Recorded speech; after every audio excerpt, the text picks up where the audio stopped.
Ernakulam വൈറ്റിലയിൽ spa centre നടത്തിപ്പുകാരനെ തട്ടിക്കൊണ്ടുപോയ സംഭവത്തിന്റെ ദൃശ്യങ്ങൾ പുറത്ത്. വടിവാളും മാരകായുധങ്ങളുമായി തട്ടിക്കൊണ്ടുപോകുന്ന ദൃശ്യങ്ങളാണ് ഇപ്പോൾ പുറത്തു വന്നത്. സംഭവത്തിൽ 3 പേർ അറസ്റ്റിലായിട്ടുണ്ട്. ശരിക്കും ഇയാളെ അല്ല തട്ടിക്കൊണ്ടുപോകാൻ ഉദ്ദേശിച്ചത്, ചെറുതായി ആളൊന്നും മാറിയത്.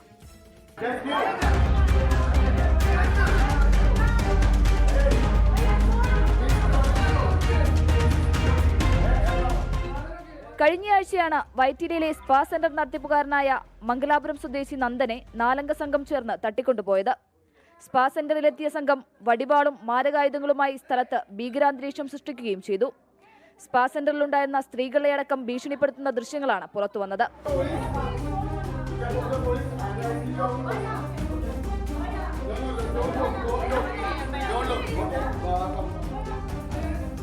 ഇയാളെ തട്ടിക്കൊണ്ടുപോയതിനു ശേഷം 18,000 രൂപ കൈക്കലാക്കുകയും അന്ന് തന്നെ വഴിയിൽ ഉപേക്ഷിക്കുകയും ചെയ്തിരുന്നു.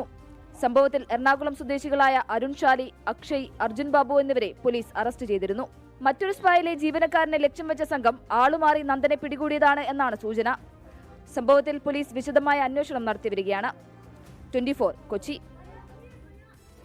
ലോകത്തെവിടെയായാലും ഏത് സമയത്തും 24 വാർത്തകളും ഓഗ്മെന്റഡ് റിയാലിറ്റി പാക്കേജുകളും എക്സ്പ്ലെയിനറുകളും വിശദമായി കാണാൻ ഞങ്ങളുടെ യൂട്യൂബ് ചാനൽ നിങ്ങൾക്ക് സബ്സ്ക്രൈബ് ചെയ്യാം.